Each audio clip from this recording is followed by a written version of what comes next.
As you probably know by now, if you've watched some of my other videos, I do spend quite a bit of time each week hanging out on various perimenopause forums on places like Facebook. And quite often in those places, I see women saying that they're on natural HRT. And I just wanted to clarify a little bit about that because in my opinion, HRT is not actually natural. So the reason they say that is because a lot of progesterone HRT is derived from a herb called Mexican wild yam. And actually it's the main reason why Mexican wild yam is grown these days.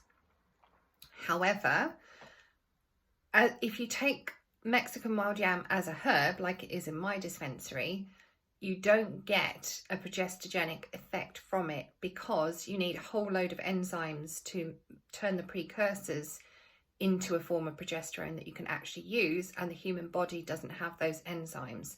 This is why the pharmaceutical companies need to run it through a number of different processes in their labs to manufacture the HRT.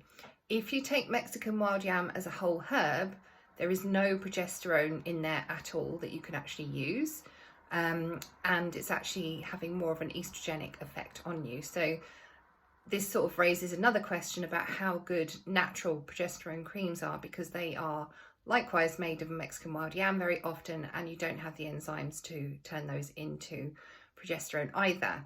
So they're probably having more of an estrogenic effect than a progesterone effect. So it's a little bit like saying, well, if you take an aspirin, that's natural because it was originally derived from white willow bark, and if you're taking the chemotherapy drug vincristine, it's exactly like taking greater periwinkle that it was derived from. It's nothing like it, has a completely different effect. And drugs made by pharmaceutical companies do tend to be a bit harsher on the body because they are not recognised by the body as being a natural substance. So I hope that clarifies things. I'm not judging, which is better, whether it's natural or synthetic. There are herbs that can certainly kill you if you take too much of them.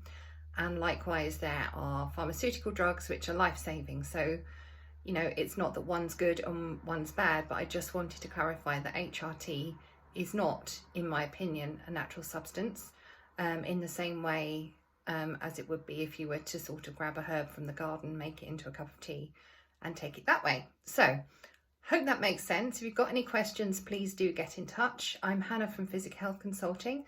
You can get in touch with me via my website, which is at www.physichealth.uk. Bye.